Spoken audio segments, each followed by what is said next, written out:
Let's talk Spurs and Kawhi Leonard. Kawhi making the call to sit out until his leg is okay. He's done much of it away from the team. Popovich says they don't know if he'll be back this season. He'd be surprised if he was. And Woj writing that the organizational stress about Kawhi's impending free agency in 2019 is palpable. It has palp, Ramona. What is this story about?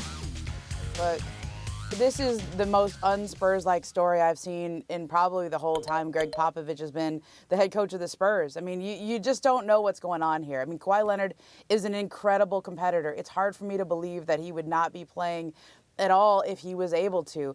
And yet, behind the scenes, he switched from his agent, Brian Elphis. Now his uncle is representing him. We don't understand. You can't totally tell the motivations there because we have a new person involved here. It's strange to even contemplate the idea that, is this a lack of trust? Is he not playing because he doesn't trust the organization's medical staff? Whatever the case is, though, this is so un-Spurs-like because the Spurs have been built on the idea of sacrifice and stars like Tim Duncan taking less and doing more for so that the team can surround him. It's incredible to me that San Antonio is still even third in the Woody, West. do you have a view on it?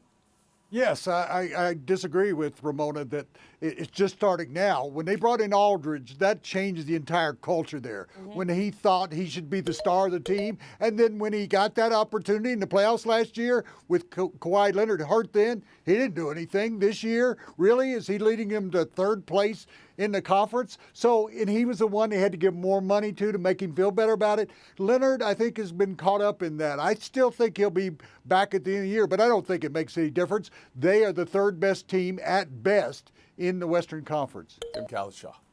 I would say this. I mean, when he came back against the Mavericks, he got a jump shot blocked that you would normally not see Kawhi Leonard get blocked. And there are a lot of athletes who, when they're not 100%, they just can't play, and it's not a matter of toughness. It's just a mental thing for a lot of guys. I don't know if it's that because Kawhi Leonard isn't really telling us. Clearly, there's a discrepancy in how they're handling the rehab.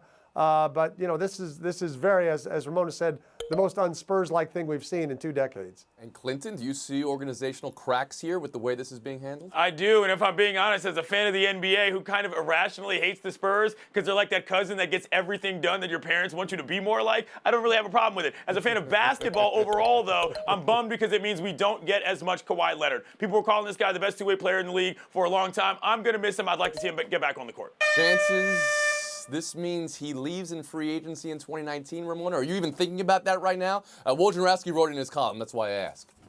You have to think about that. I mean, if he doesn't trust the organization and their medical staff, you have to wonder why. Is this a matter of trust, or is this a way of making yourself, sending yourself on the way They've out? got 16 months to work on that, though. That's not even this summer. That's the next summer. So.